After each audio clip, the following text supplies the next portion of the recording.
paliwanag nga po niyo sa akin yung paano po pagganap ng isang Kristiyano na ganito.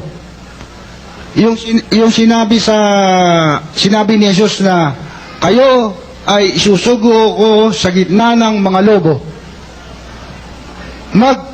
Pakatalino kayo. Pakatalino kayong tulad ng mga ahas, ngunit magpakamatimtimang kayong tulad ng mga kalapati. Yun lang po ang gusto kong mapaliwanagan. Sige po, basahin po natin. Narito, sinusugo ko kayong gaya ng mga tupa sa gitna ng mga lobo.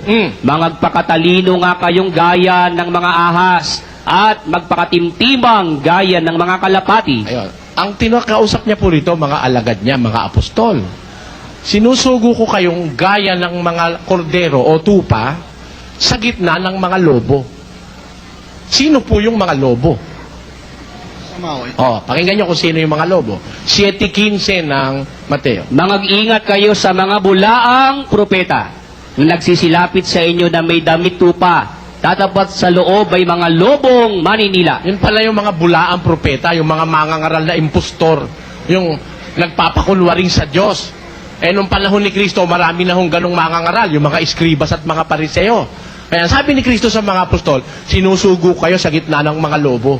Nung mga peke, sila ang tunay yung mga mangangaral ni Kristo Sinusugo siya sa gitna ng mga lobo, mga peking mangangaral, mga bulaan. Kung bulaan yung makakahalubilo nila, sabi ni Jesus, magpakatalino kayo gaya ng mga ahas at magpakatimtimang kayo gaya ng mga kalapate. Ayun. Tanungin natin, bakit matimtimang gaya ng kalapati? Ano ba ibig sabihin nung magpakatimtimang kayong gaya ng kalapati? Tingnan po natin kung anong klase itong kalapati. Pakinggan nyo. At nangyari, pagkaraan ng 40 araw, na binuksan ni Noe ang dungawan ng sasakyan na kanyang ginawa. At siya nagpalipad ng isang uwak, at ito'y nagparuot parito hanggang sa natuyo ang tubig sa lupa. At nagpalipad siya ng isang kalapati upang tingnan kung humupa na ang tubig sa ibabaw ng lupa. Tatapat hindi nakasumpong ang kalapati ng madapuan ng talampakan ng kanyang paa at nagbalik sa kanya sa sasakyan sapagkat ang tubig ay nasa ibabaw pa ng buong lupa. Nung gusto tigil na po yung baha, yung bagyo, pero may baha pa. Ngayon, pagkaraan ng ilang mga buwan, gusto malaman ni Noe kung okay na yung paligid, nasa daong siya. Binuksan niya yung daong, yung bintana. Nagpalipad siya ng uwak. Ako, yung uwak, di na nagbalik. Hanggang matuyo ng tubig, di nagbalik. Nung palibarin niya yung kalapate, bumalik nung hapon. Kasi hindi, ang kalapate, hindi pa humuhupa ang tubig sa lupa. Hindi na bumalik ang kalapate. Alam niyo kung ba't hindi bumalik ang kalapate? Kasi walang masumpungan. Pasahin mo. Tatapot hindi nakasumpong ang kalapati ng madapuan ng talampakan ng kanyang paa. Ayun, walang masumpungang madapuan yung kalapate. Bumalik kay Noe. Bakit yung uwak hindi na bumalik? Bakit? Tingnan nyo kung anong ugali ng uwak. Saan man naroon ng bangkay, ay doon magkakatipon ang mga uwak. Yung palang mga uwak, mahilig sa mga patay, sa mga bangkay. Kaya kahit nag-uuud yan, gusto mo ng uwak yun. Maraming mga naglutang-lutang na mga elepante, tao, mga kalabaw, baka. Siyempre, di nalulod lahat yun. Di nakalutang yun, inuud yun. Kaya nung yung uwak ang paliparin, hindi na bumalik, maligayang-maligaya siya. Ang daing niyang madadapuan, sawan-sawa siya ng kalalamo ng patay. Yun kasi paboritong menu ng uwak yung mga patay. Ang kalapate, ayaw niya ng marumi. Hindi siya kumakain ng karne. Hindi po carnivorous itong kalapate, omnivore ito Ayaw niya ng marumi. Yung paa niya, hindi niya idinadapo sa marumi. Kung ang madadapuan niya lang yung mga naglutang-lutang na patay na nabubulok, bumalik siya kay Noe. Ganun ho ang kalapate.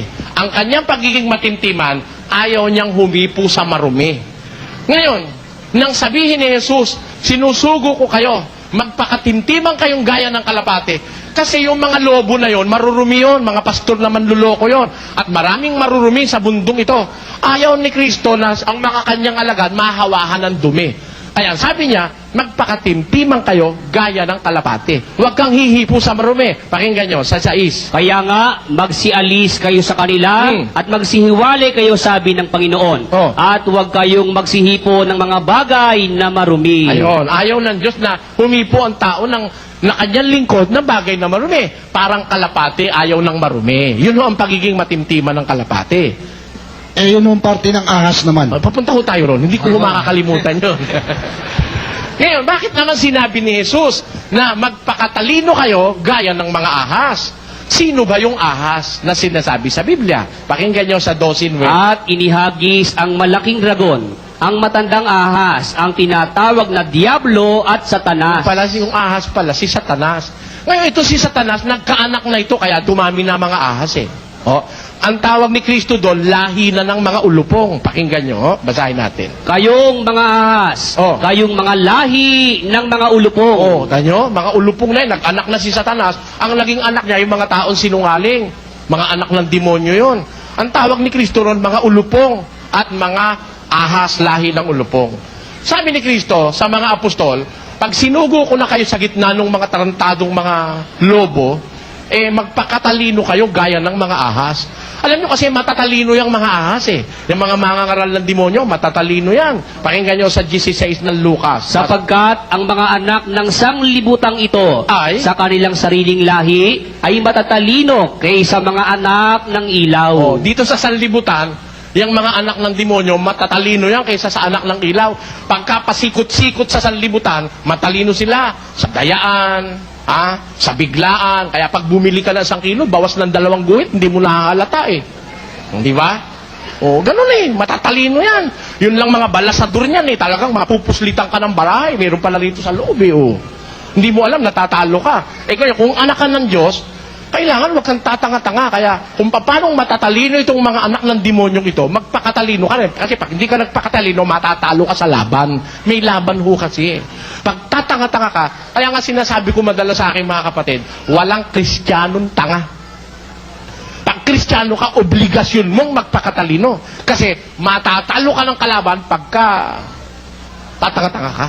Eh, ibig sabihin nung magpakatalino kayo gaya ng ahas, ay pantayan mo man lang yung kanyang katalinuhan, hindi ka matatalo.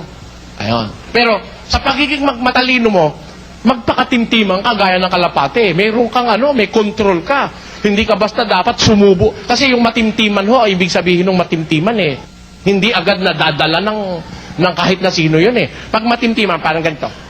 Walang matimtimang birhen sa matiyagang manalangin. Di ba kawikaan yun? Ibig sabihin, yung matimtimang birhen, kung hindi mo titiyagaing manalangin, hindi mo makukuha yun.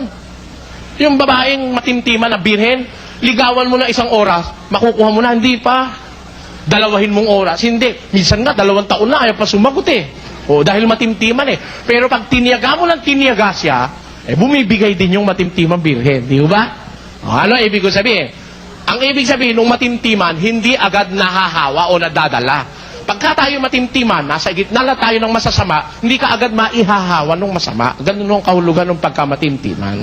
Maraming salamat po, Brother Salamat Eli. din po. Mabuhay po kayo.